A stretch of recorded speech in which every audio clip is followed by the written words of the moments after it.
Hello and welcome to today's training industry webinar, Coaching Your Team Out of a Sales Slump. I'm Liz Spate, Events Marketing Specialist here at Training Industry, and I'm thrilled to have you with us here today. Before we get started, I would like to quickly go over a few housekeeping items to help you interact with our speaker and get the most out of today's program.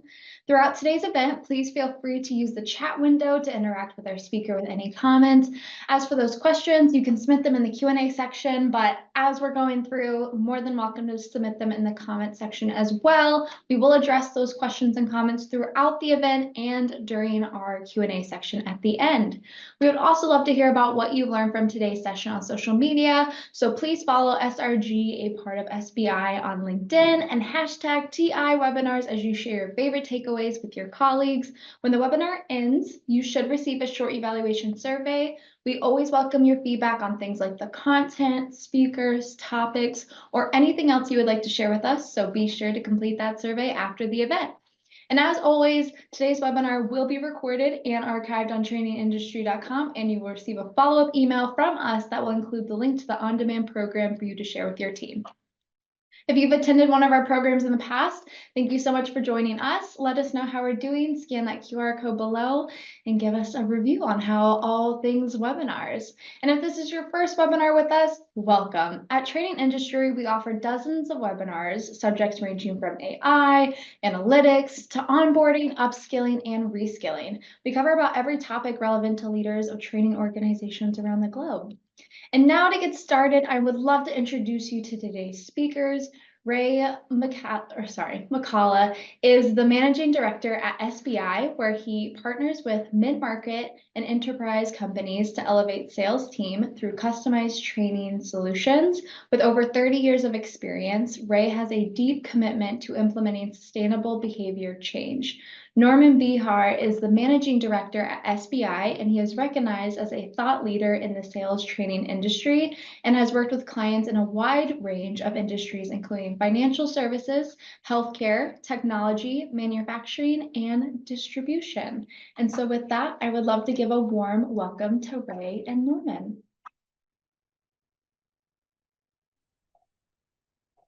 Outstanding. Well, and here we go. Thanks for the introduction, Liz, and great to be here. And Norman, great to be back with Training Industry and together again on another webinar. So looking forward to our discussion today.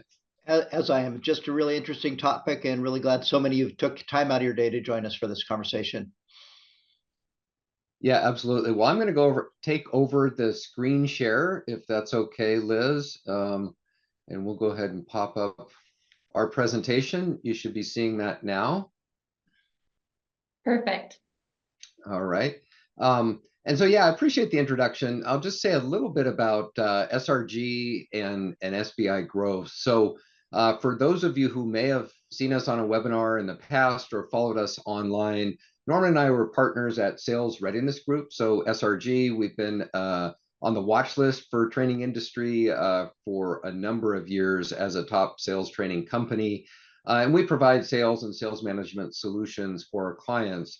We're very excited last year to join SBI as their training partner. So we became part of SBI Growth in July of 2023. And you can see on this slide, we represent really the third column on this chart. But I just wanted to share this one because we haven't gone anywhere. We brought the whole team over. We bought all of our curriculum. But what it's allowed us to do is really expand the offerings and the breadth of value that we can provide our clients, partnering with our colleagues to bring in on the front end, go-to-market consulting, strategy, think about talent assessments, playbook development, really anything around improving the commercial process, commercial growth. And then we're able to pull that through and provide the training and implementation around those services. We also have an advisory offering, which is more of a subscription, ongoing access to expert advisory, expert digital tools and templates, and an ongoing relationship where we help our clients in more of a fractional model. And then we just acquired a really interesting company this past spring that was the Carabiner Group. And Carabiner Group provides revenue operations and rev tech, and actually coined the phrase revenue ops as a service. So if you ever want to talk about revenue tech and sustainability, we kind of go end to end on those solutions. So I won't spend any more on the commercial announcement, but just wanted to orient kind of where we're coming from. And again, for today and today's audience, we're really focused on that sales and sales management training component. Anything you'd add to this, Norman, just to make sure we didn't miss anything? No, I think this actually looks really complete. It was a really great acquisition for, I think, for SRG because it really expanded our capabilities. It also allowed us to really integrate with the SBI team on many, many opportunities. So I think you're going to go just a little bit more into depth on our offerings. So maybe just kind of take us to the next slide. Yeah, absolutely. And so our focus as a training company is really to improve the performance of sales teams by focusing on improving their skills. And specifically, and today we're going to talk about improving the management and coaching skills. And we've been very fortunate to be recognized by training industry, as well as Selling Power and other organizations over the years as a top training company. Norman, our third partner, David, and myself published the High Impact Sales Manager a few years back. And that's the companion manual to the High Impact Sales Manager Academy training that we provide. And certainly happy to provide that you can make that available on Amazon or contact us if you'd like a copy. The last thing I'll say is we're actually partnering with the Revenue Enablement Society currently on a revenue enablement survey that will be published in October this year, and we're presenting at the RES conference in October, bringing that information out. So just before we jump into the sales slump, Norman, I wanted to set the stage a little bit here with some recent research that SBI has published. And again, SBI, starting as the Sales Benchmark Index, as people may know them, provides frequent and very up-to-date research on what's happening in the market. And in this particular study, very relevant for today, we looked at over 640 B2B transactions, trying to get a pulse on what's happening out there. And is there anything we can take away about some of the headwinds that we're running into? And really categorizing this into three different buckets, three different categories of friction as we're looking at it. And really on the front end is supplier created friction. So in other words, what are the suppliers, the partners, the sellers doing that maybe is creating friction in those transactions? And so probably many of these won't be surprising, but we're confusing our customers with too many choices and too many options. Sometimes we're bombarding them with too many sellers. And here, 5 go-to-market reps and go-to-market everything from the first touch on marketing through BDR, through sales, through client success, account management. Sometimes the customer doesn't know what people do, and we're actually making things harder on ourselves. In the center is where the buyers are creating friction. So they have more people involved in the purchase decisions. We know that's been going up year over year, but also more executives getting involved and what we're calling transient decision makers. They kind of come in and out. We're not really sure. And sometimes they surprise us at the end. So we actually, feel that as we're not actually sure who's making the decision. And then the final is, the environment. So we know that there's a lot of change going on. There's risk adversity. It's not clear what's happening to the economic picture. So people are reluctant to make those big and bold purchase decisions. The reason we wanted to share this and how it relates to the sales slump is it actually has gotten harder to sell over the last few years. And one of the things that we looked at in the survey, and I'll put a link into the chat where you can download a copy of this research. One of the things that was really interesting is when there is friction involved, the win rates go down, deals tend to shrink, and they take longer to close. And so what we want to look at is what are those things that we can do to actually reduce friction in the buying process. And not surprisingly, a lot of that has to do with how we're engaging with our customers. Do we understand their direction? And are we partnering with them and really helping them solve their problems? So some of the things we're going to get into today. So before we get into talking more about the slump, anything else you would add to this, Norm? No, I think that this really is, the impetus for why many sales teams find themselves in slumps. In slumps, there's a certain randomness to sales, and so sometimes sales go up and sometimes sales go up and down by individual. But can it also happen to a team, depending on the size of the team? You could have 2 or 3 top performers, had a couple of deals stall out. I think this notion of more friction, whether it's caused by the sellers themselves, just because more solutions, more people involved, by the buyers because of more decision makers, is resulting for many companies in bloated pipelines. And so part of the sales slump isn't really necessarily that there's less opportunities, it's just that there is more friction. So I think this is really, think about what's contributing to sales slumps. I think these three areas are major contributors to that.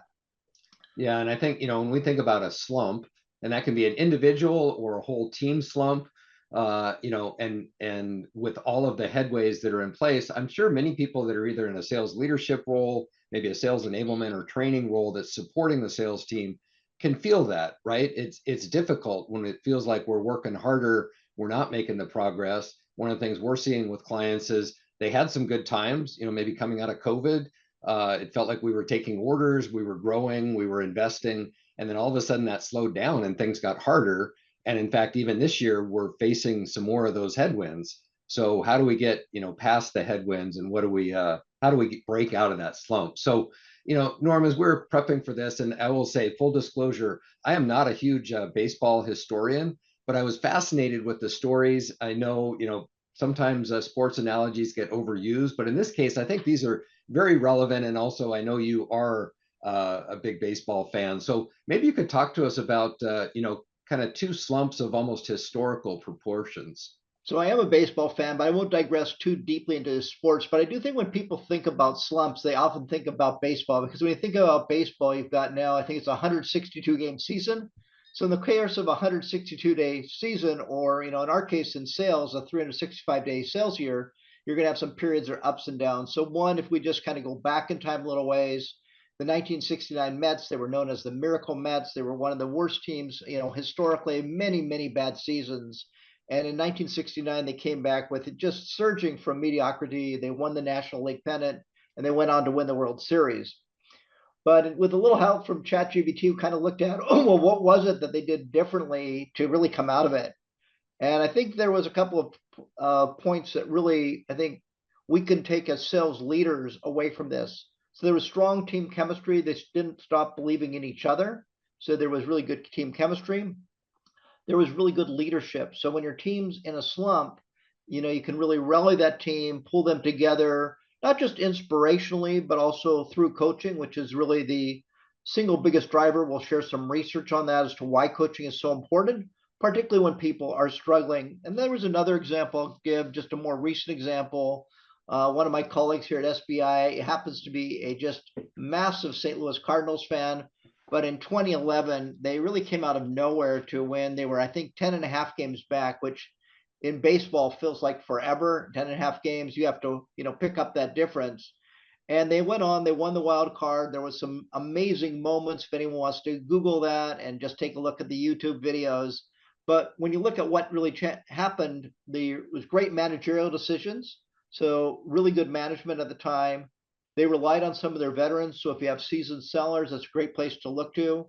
Players started to contribute. Even some of the chronic people that were more average started to become a lot better than average. And then there was a shift in momentum. And one of the things you'll see as one of our takeaways from today is when you're in a slump, you really want to build on small wins. So I won't go any deeper into baseball. I thought these were really two good examples, one kind of historical, one a little bit more recent, just kind of sharing that slumps happen. And it's really how you as a leader and how you as a manager deal with those slumps that really can motivate your team and get you back on track. Well, and I think it's really, it's a great backdrop. And then as we take it going forward, if we're thinking about our sales team, if you're a sales leader, how can we do things that will, maybe help to break out and capture some of those quick wins and move forward? If you're in the training or sales enablement world, how do we set the stage and create an environment that fosters those things? And that's where we're going to go next. So, Norm, maybe you could take us through, some of the additional research we've done around sales coaching specifically. So if we think about our team now and coaching that team and why it's so important. Yeah, so this was a study where we had 400 respondents, a lot of people from different size companies, different functions, leaders, and enablement leaders, sales managers. And we broke those 400 respondents into three groups where less than 25% of the team was achieving quota. We call that a low performing team. We had the average performing teams. We were actually pretty generous there. We're anywhere from 25 to 75%. We figured we're average. And high impact, which represents about 20% of the group, as you can see on the slide, where teams were more than 75% of the team achieved their sales goals. And if we just move next, here's what we learned. We learned that of all the things a manager can do, coaching had the most impact on sales performance. We're going to get into two different types of coaching, skills coaching and opportunity coaching in a few minutes. But generally, I would distinguish between coaching and managing as following. Managing is really managing a team. And if you think about an org chart, I think about managing as, what are the performance expectations? What are the key performance indicators? If there are gains or gaps in performance, what are those gains and gaps? Coaching, I really think, is one-on-one. The manager is basically, if you think about a virtual round table, they're putting their chair right next to the salesperson's chair, and they're really collaborating. It's a much more supportive conversation. And it's that individualized attention, that collaboration, and that real emphasis on skills and opportunities that moves the dial more than anything else. So all these other areas are important. They're all part of a report we have, which are, the 5 key success factors. If you want to put that in the chat, or I think we have our contact information on the last slide. We can send you that report. But coaching was number one. And here's what we found about coaching. That in the high impact teams, remember that's at 20% where salespeople had 75% or more of the salespeople achieved quota. 65% of the managers were spending more than 20% of that time coaching.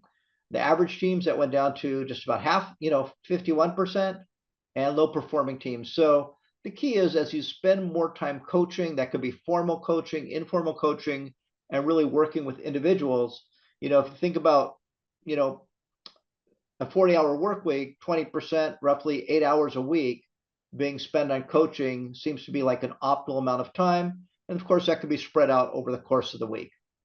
Yeah, and I think what's interesting about that is when we deliver our sales management workshops and talk about coaching, most leaders feel like they are coaching, say, oh yeah, I coach all the time, but there's no structure. It's not really focused or collaborative necessarily. What they mean by is, oh, I tell the team what to do differently, or I give them feedback. And I will say that's a very different motion.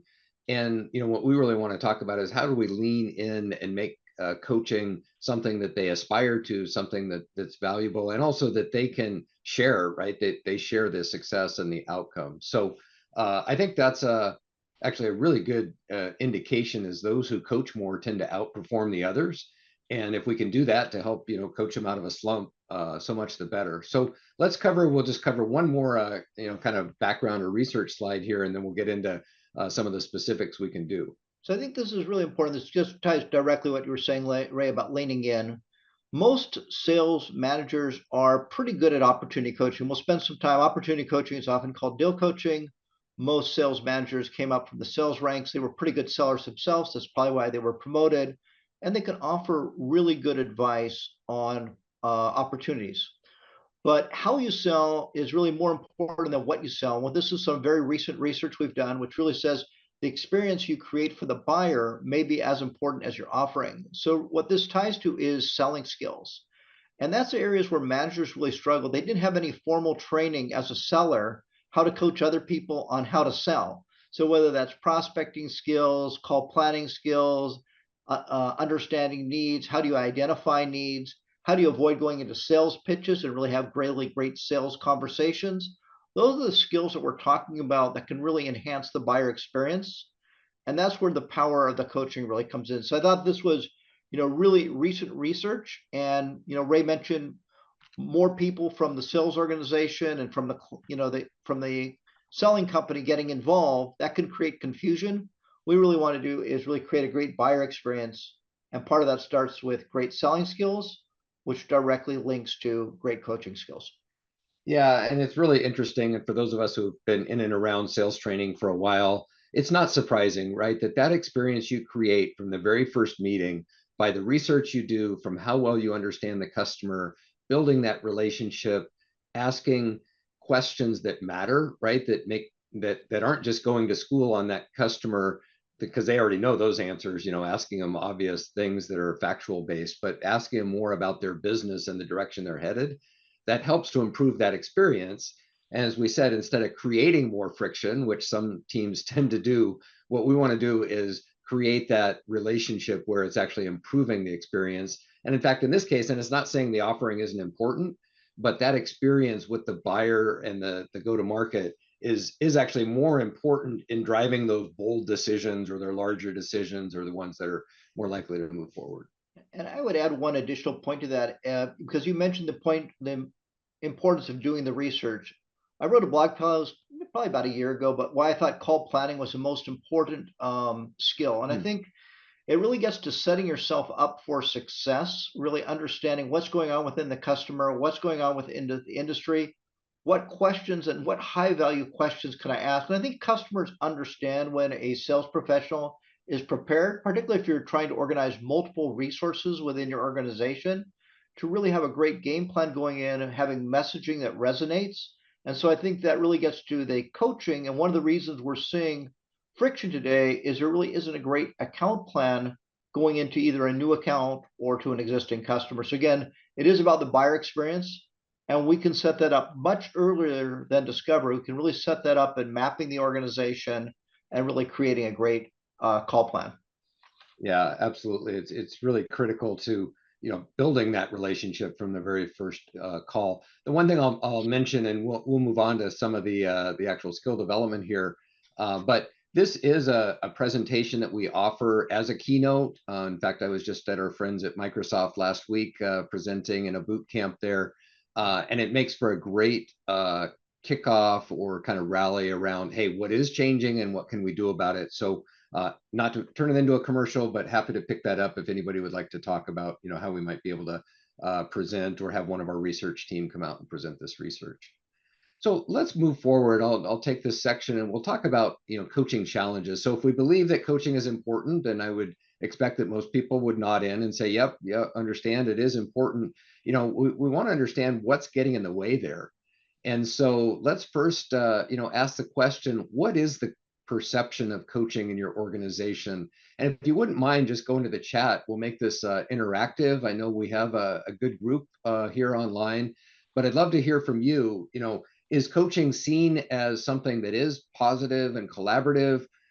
Is it seen more as remedial or something that just happens when there's a problem?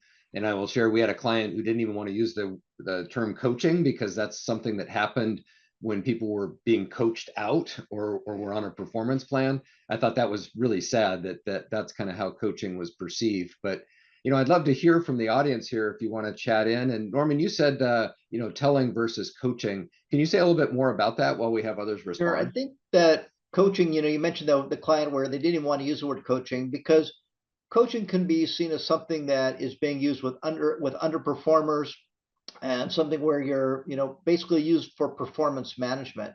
And performance management is really a different movement. When we're talking about coaching, it really needs to be collaborative. It needs to be seen as something that's positive, where there's a fair amount of empathy. We'll talk about some skills around that and really an understanding. The other thing is really changing the perception that coaching is for chronic underperformers. If you have a chronic underperformer, there probably is a performance problem. Where we found coaching to be most effective is with your middle performers and your high performers. So want to make sure that there's really a coaching mindset, a coaching culture, and that it is collaborative in nature. When it becomes telling, it no longer feels like coaching.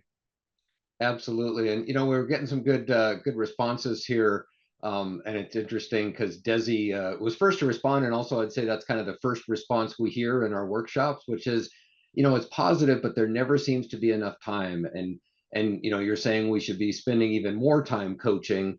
The poor frontline managers have more tasks on their plate than, almost anyone else in the organization in terms of what they're being asked to do, and trying to sometimes sell and coach and lead and attend internal meetings and reports and status. And so there isn't enough time. I think part of that is building the business case of why it is so important. and making it one of those, yeah, it doesn't have to happen today, but it is critical to the success and the growth and scaling as a leader. So let's prioritize it. And it may be that we need to look at the other things we're doing and figure out, well, what can we offload? What can we delegate? Maybe there are things we're doing that are wasting our time or spending too much time on, but we can make that time and protect it. I think it's absolutely critical to growing as a leader. There are a few other comments here. Julie mentioned it's seen as positive, but time consuming for sales. And absolutely, though, it's really exciting to look at some of the tools that we have at our disposal, with call recording, with AI even, and not saying we're going to outsource or automate all of this to technology, but we can get those insights quicker than maybe we could in the past, where we had to go ride along for the whole day, fly across the country. Still great to do, but that's very time consuming. But can we listen to a series of call recordings? Can we actually jointly review those together? Can we pop in and join those virtual meetings, once a week? So lots of different ways we can do this. Yeah. Norman, what else are you seeing in the chat Well, here? I think that, Christian has a point that is very positive, but less important. I think that the research actually shows that it's super important. So the perception, you might be able to overcome that perception a little bit by sharing some of the research around the impact of coaching, and also let people really experience what good coaching feels like. And I think that ties to point, I hope I'm pronouncing the name right, but with that Comrade is sharing, which is a coaching call and a joint call. And both are very appropriate for managers. In a joint call, the salesperson and the manager are both selling, hopefully not at the same time. They've really rehearsed their roles and made sure there's enough time for to really listen and understand the customer. But the goal there is for both them to jointly sell. A coaching call is more where a manager takes a back seat. They may participate briefly, they'll listen in, they'll take notes, they'll provide advice after. And so in our course, and other courses maybe have different ways of approaching this, we actually just make a distinction between three types of calls. As Cameron mentions, a joint call. Another call has a really great impact is a modeling call. You have someone new or someone who's struggling, and a manager models that in front of a customer and actually runs that call or a part of that call. But the ones that really have high impact, and this is why I really like this point, is the coaching call, where the manager takes a step back. And Ray, you often use this point that while the manager may be more effective in closing business, the manager really needs to think about the person's skill, their salesperson's skill development, and think about all the calls they're not on with that salesperson. So actually watching and observing how that person sells will allow for a really good debrief. We're not going to get into how to conduct a debrief. We do that in our coaching program. The one point I would add is always start with something positive and then ask the person to share their perception before you share their perception as your perception as a manager. So I think really good insights from our team here. Yeah, absolutely. And I think that is so important that, we want to get their perspective on how things went and have them take ownership, right, for their own development. Because us just telling them what they're doing wrong isn't necessarily and isn't likely to result in change. In fact, they're going to think about either why your judgment is off, or that's not really the case, or I tried that before, versus saying, well, no, what might you do differently? Let's reflect on that, and then what are we going to do going forward? Again, so we're continuing to improve that motion and focus in on a couple things at a time. We'll get back to that. But I mean, the great discussion will keep us moving here. I think we see these challenges. Sometimes coaching is seen as remedial. Maybe it's not tied to the growth strategy, so we're not really sure why we're coaching or what we're doing. There may be a lack of trust, or people are like, well, I don't know if I should open up or be self-critical because I'm not sure, is this going to be used against me, versus this is really being used to help me grow as an individual. And sometimes coaching is just sporadic or only happening kind of when it's needed, which sometimes is too late, right? Or at least is very difficult if somebody's really struggling at that point. They may need retraining, they may need redirecting. There are other things that may happen. And as others mentioned, the time commitment is certainly a challenge across the board here. So we'll get one other chat. Specifically the challenges that frontline managers see coaching. I mean, time is one of them, but what do we hear? Love to get your thoughts in the chat from managers in terms of why coaching maybe isn't being as effective, or what the experience is. And we have that sometimes as well, we get the resistance, or sometimes we even get the, well, they nod in, but then they don't do anything about it. I call it Groundhog Day coaching. It's like, well, wait, didn't we have this same conversation last week? And now we're having it again, or last month. So, we'll see what our audience says about this. But Norman, I'd love to get your take on, what challenges, are you hearing from clients in They terms just of put one in the management? chat. I think salespeople, based on experiences they've had in the past where the coaching was not collaborative, really are reluctant to participate. They really look at this as a critique of how they sell. And one of the things we really want to emphasize in coaching is catching them doing something right. That's the expression you often use, right? And really, if you think about going back to the sports analogy, the best coaches, first of all, play to their players' strengths. So let's make sure we're really making sure we acknowledge what their strengths are as part of the conversation, get their input as to where they want to improve. When people have input, they take ownership. When people are told, they're usually very resistant. So I think those are some of the things we're seeing. Julie just put something into the chat. Oh, interesting. They're not closely enough involved in the sales activities to provide relevant feedback. They're only focused on their own. So I'm assuming from this question, from this response, Julie, this may be like a player coach where someone is selling and coaching others. Let me turn that over to Ray.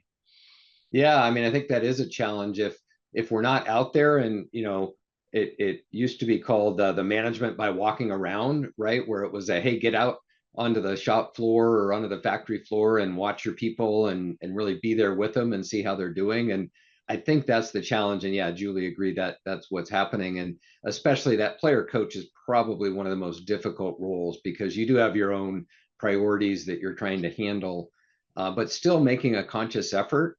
And I love, some of our clients are going to a motion where, if they have a one-on-one every week, but they're setting aside one of those and really protecting it and saying, well, let's use that time to review a call recording, or the last meeting we were on together. Let's just focus that on coaching. And somebody, I think, earlier mentioned about getting into deals or the tactics versus the coaching. And I think that's the tendency to do that is so high that we end up, all of those turn into kind of pipeline reviews or deal discussions versus really focusing on the individual. We have to make a conscious effort that this is about growing that person, and we want to set aside a certain amount of time to do that. Yeah, I What else are think you seeing Desi, here, Norm? yeah, I've seen a really interesting point by Desi here, which is excuses, or you feel like it's kind of, conversations going in circles. And that may be ongoing with some salespeople. Some salespeople, particularly a lot of veteran sellers, may feel like, hey, I've been doing this for years. I'm really not that open. Openness really gets to mindset. We're going to talk a little bit about mindset, some of the things you can do to create openness. And then remember that coaching time doesn't have to be spent equally with each individual. As I mentioned before, when we did our research, we said number one, coaching opportunity is with your new hires. Number two, with your middle performers. Number three, with your top performers. And then if you have chronic low performers, there's probably something going on beyond coaching, but everybody should get some coaching. But you can also assess your team, and you know your team, and you're going to have more conversations with, as you have a little more structured coaching program. But the people who kind of lean into the coaching is where I'd probably spend more time. And if you have people, particularly if they're achieving their goals, but they don't seem that open to coaching, I might do a little bit less coaching there. So, Desi, to your point, I think you should really think about the openness to coaching, making sure you're doing everything you can as a manager or supervisor to create that openness.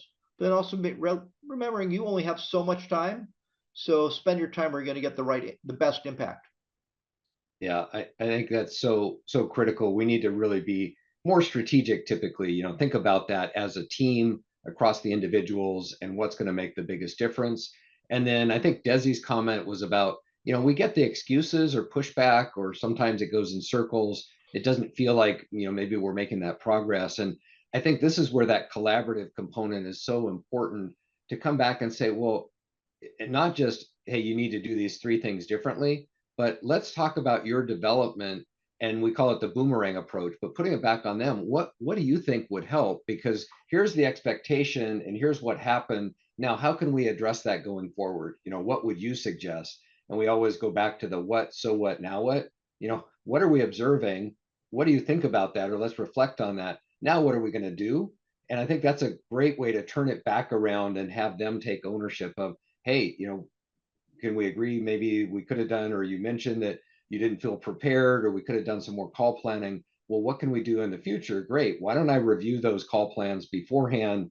Let's, for a period of weeks, set aside some time to do that, whatever that may be, but let's create some real action coming out of that.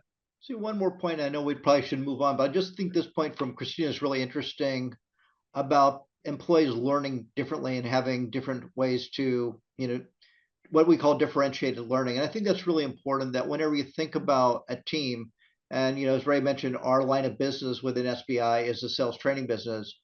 Blended learning works best. Some people like to do a little bit more work on their own. Some people want to be in a more formal classroom. Some people want to be, in a virtual classroom.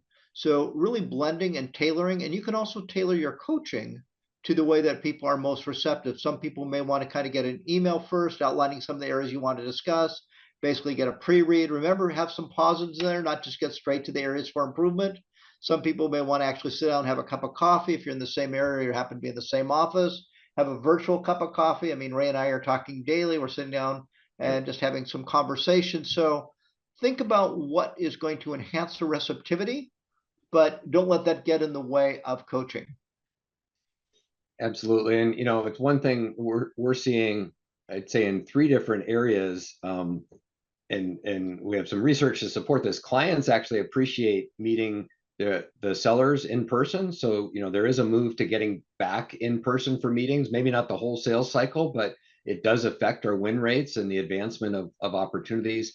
I think training, we're seeing a big resurgence of in person. And again, not that it's completely swinging back maybe to pre-COVID, but more in person. It's a kickoff, or it's a sales event. We start the program and then we do a blended program coming out of that.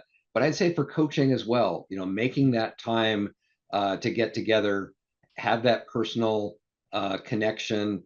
And I know, even during COVID, with our team, when going on a walk together, or going out, making an opportunity to be together, I think that personal connection, especially when you're talking about development and the individual, is just critical. Yeah, building just on one theme you mentioned about getting together in person. So we happen to be heading into SKO season. Many companies are now planning their sales kickoffs, many of them tied to the calendar year in January or February.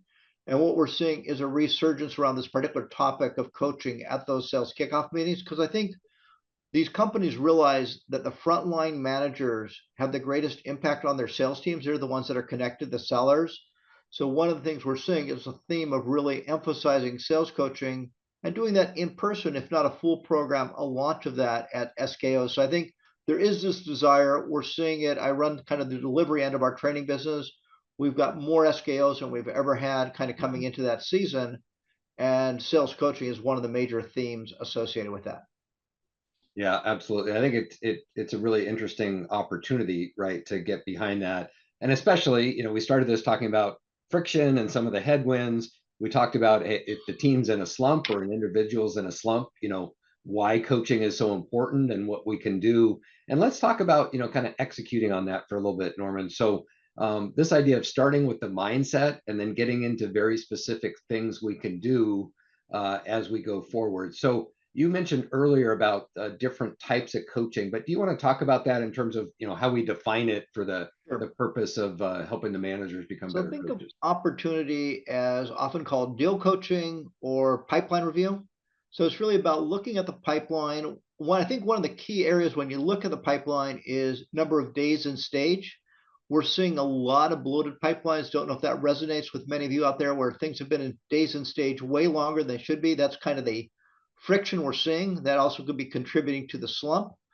But it's really about account problem solving. So I know a lot of organizations, including ours, really looks for really great pipeline hygiene.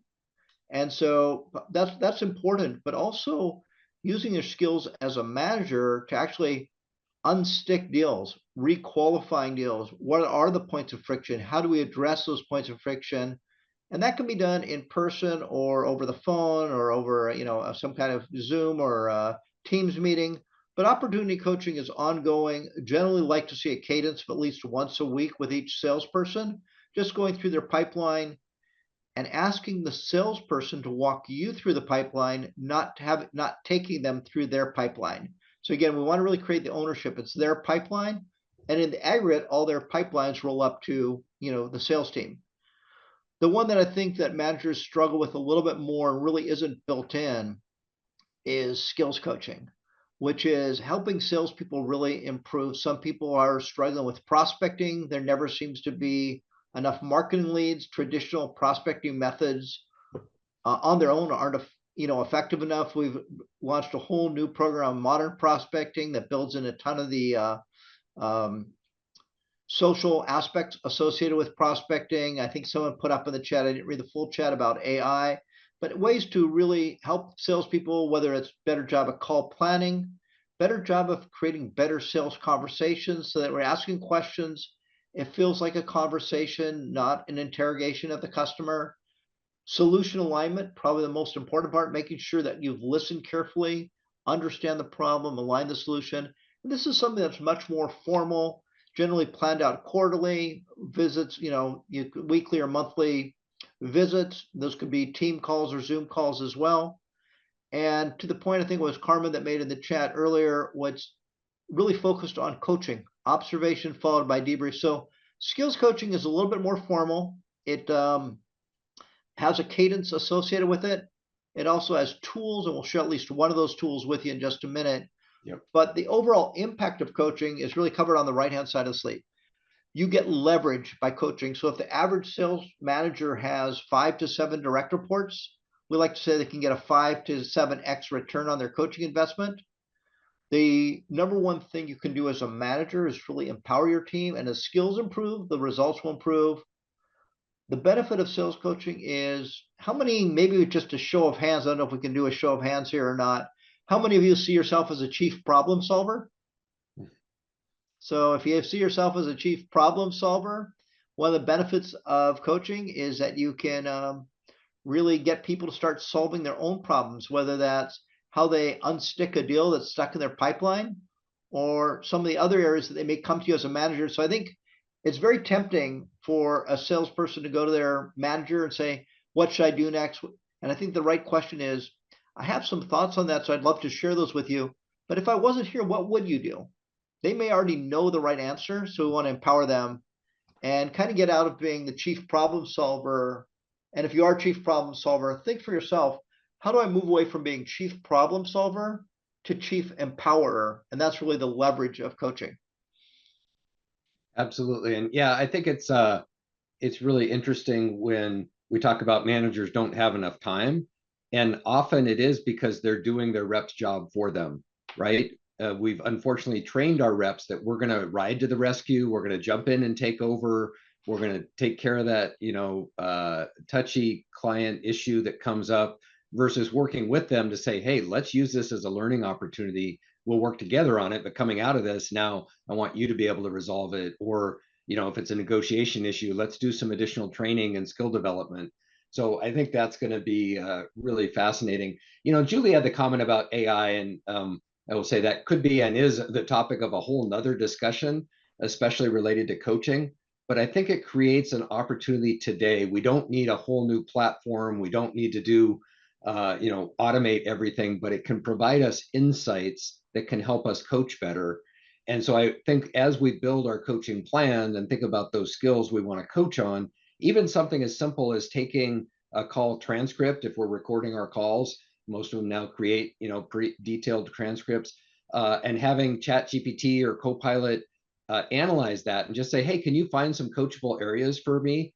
Or I'm really wanting to coach this rep on how they're asking discovery questions. Can you highlight a few areas where they ask questions and give me a few topics to discuss? So using that as a brainstorming partner. Now, there are platforms out there that are integrating that right into the platform to then provide those insights. So instead of guessing, we have that information. And now we have 6 calls that we couldn't have been on all personally, but we can distill those down and have a great starting point to have the coaching conversation. Again, not just saying fix this, but let's review this call recording at minute 57 and see how that went. Now, what do you think about it, and what are we going to do?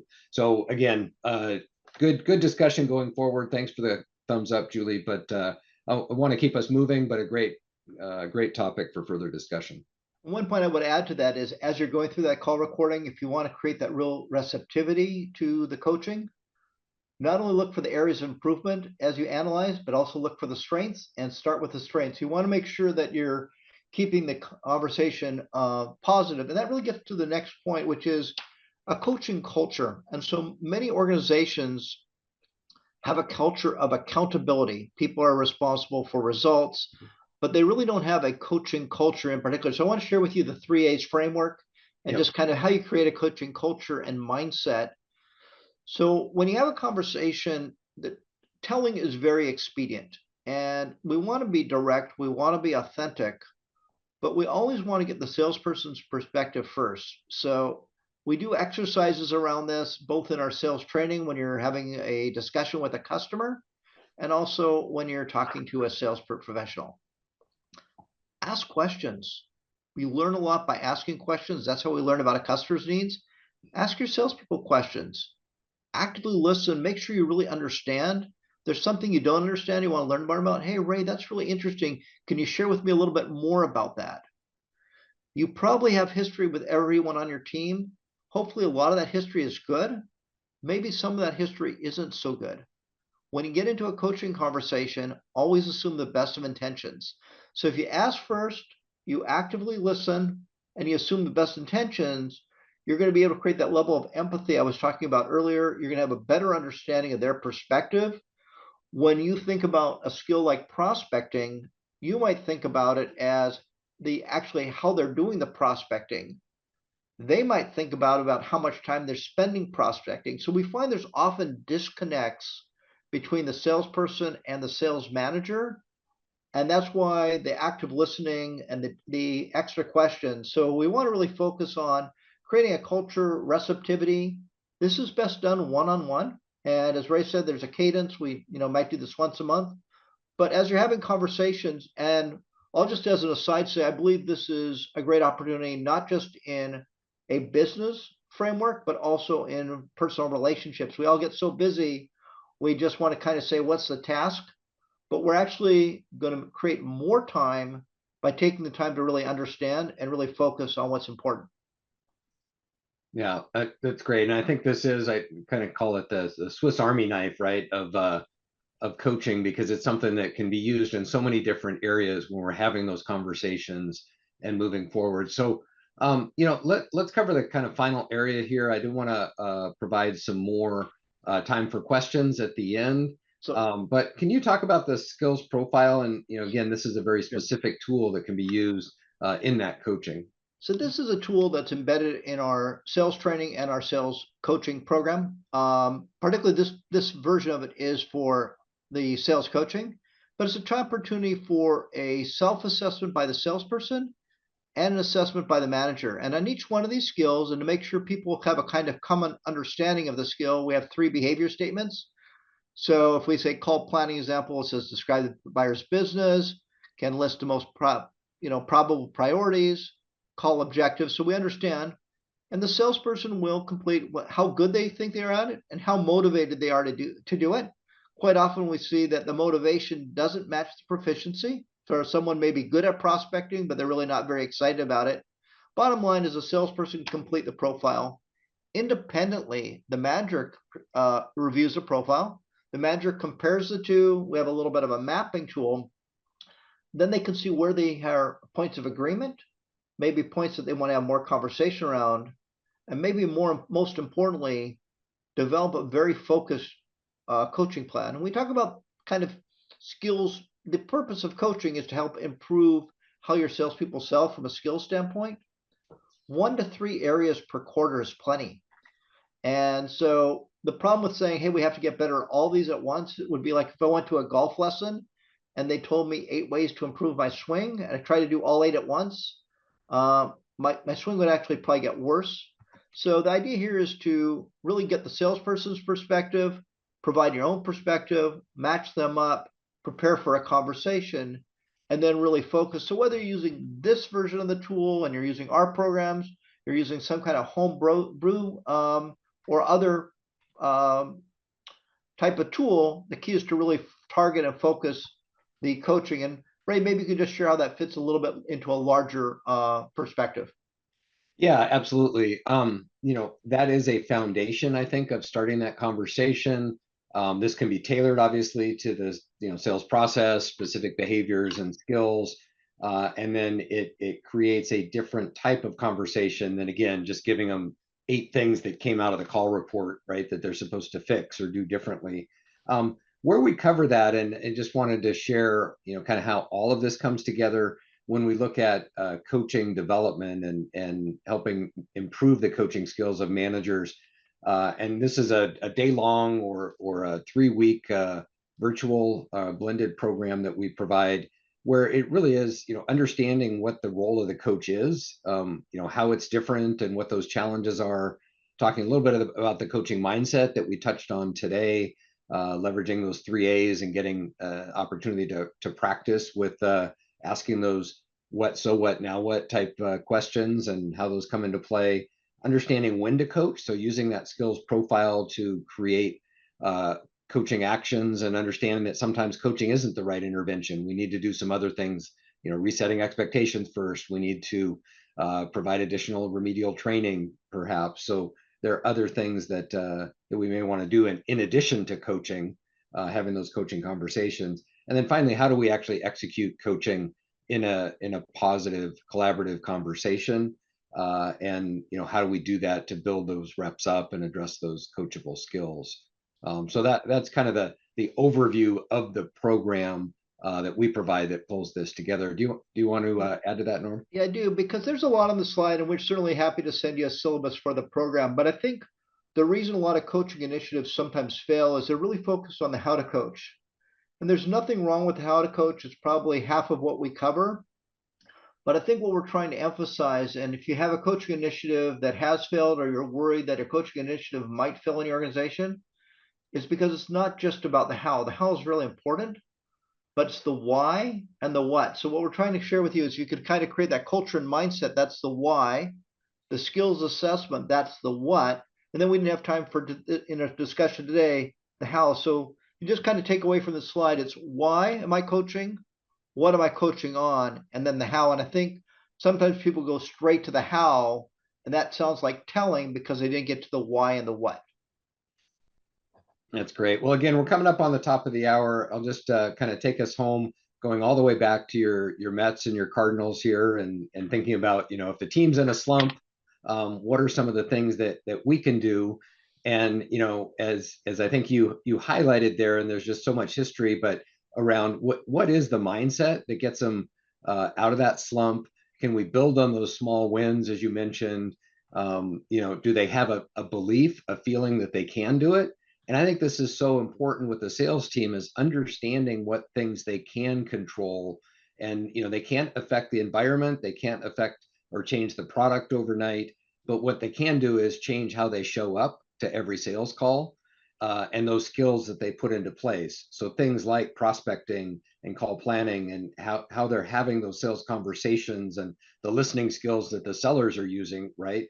And really aligning their solution. So really some of those foundational selling skills, but ones that I think are critically important to helping them, and especially if we can address them at the individual level.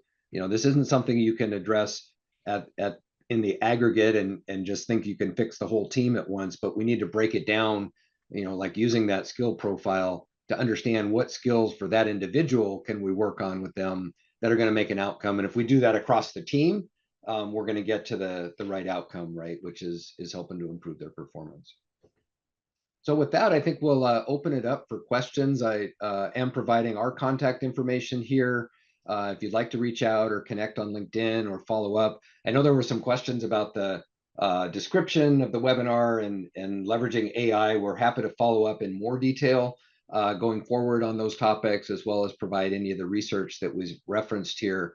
But let's just open it up. And Liz, I don't know if we've received any other questions along the way, but happy to pick those up here. I know we've addressed a number of them as they've come up, but we'll just give a chance for the audience to ask some questions here. Yeah, perfect. No, it was a great discussion. We do have a few questions for the time we have left. So one I really liked, we talked about the buying cycle. So how do you leverage key events or changes or company goals of a prospect during and in a buying cycle? Yeah, I think that's really critical to that call planning piece that, we both highlighted.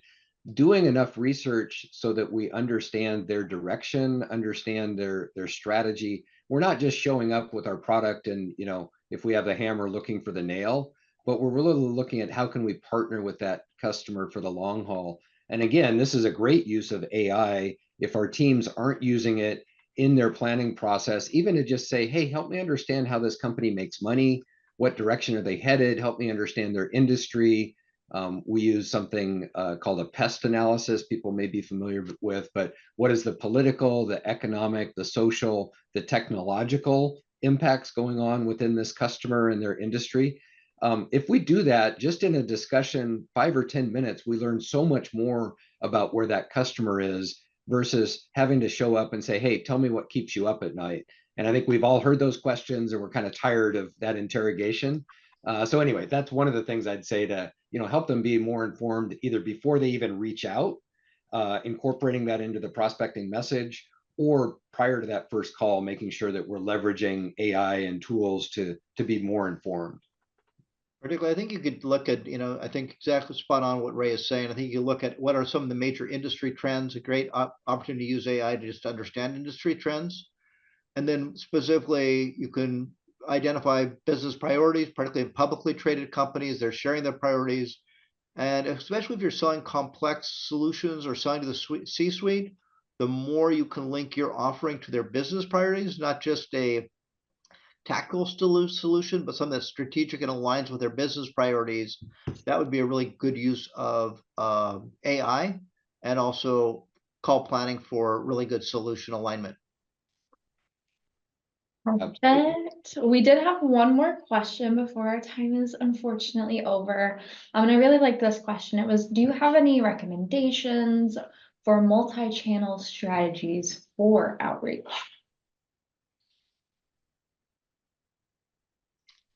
Wow, yeah, a topic of a much bigger conversation for sure. I think one, I love the question because having multi-channel is the first approach. We know that just using the phone or just email, and some people get so caught up in, well, we're just going to send these sequences and sit back and wait.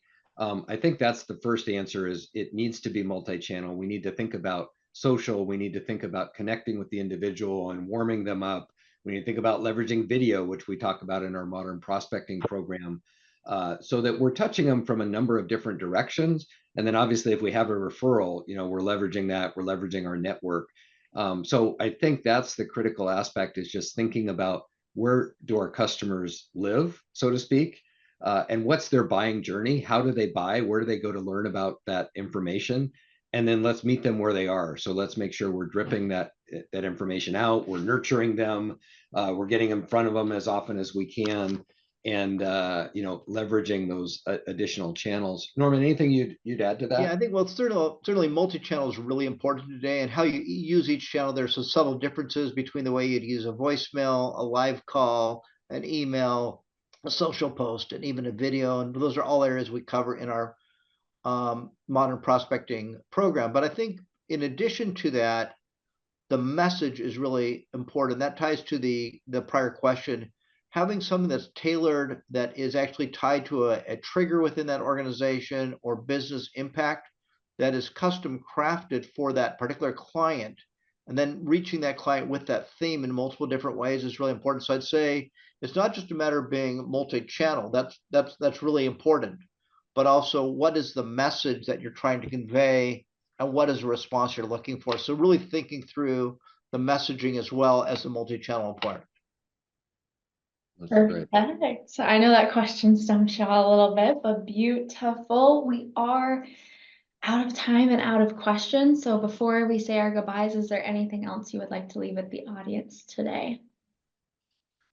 First, I'd just like to thank everybody for your participation and engagement and giving us the opportunity, and thank Training Industry for putting on such a great event. Obviously, this is a topic we're passionate about. Love to talk further. So if you'd like to follow up, and as I mentioned, feel free to connect with us. We share a lot of our information through our own LinkedIn and our SBI and SRG LinkedIn channels and websites. And so there's an opportunity to learn more there. And if you'd like to continue the discussion, don't hesitate to reach out. Liz, thank you very much. Great session. And thank you to Training Industry. And as Ray said, thank you to everyone who attended today's session. Perfect. Well, thank you guys so much. This was so lovely. I love the baseball analogies in a corporate setting, so I appreciate it so much. And thank you guys so much. And for everyone else who is on the call, we do have some more up and coming training industry webinars this month. You can register for these programs and watch all past webinars now at trainingindustry.com. All webinars are pre-qualified for a credit hour by HRCI, SHRM, ISPI, and CPTM. If you're wondering what CPTM is, it is the Certified Professional and Training Management Program that assists you in developing core competencies that will empower you to manage the future training needs of your organization. Find more information at trainingindustry.com/training. Next week is our strategy summit. So don't forget to sign up. It is $99 and you can attend over 20 live sessions and have access to the on-demand content. Be there or be square. And lastly, we do have that evaluation survey. It should have popped open in another tab in your browser. We would appreciate hearing your feedback on today's session. Thank you again to today's speaker, Ray and Norman, and our sponsor, SRG, a part of SBI. And lastly, I thank you all for your time and attention today. I hope to see you next time. Bye, everyone. Thank you very much.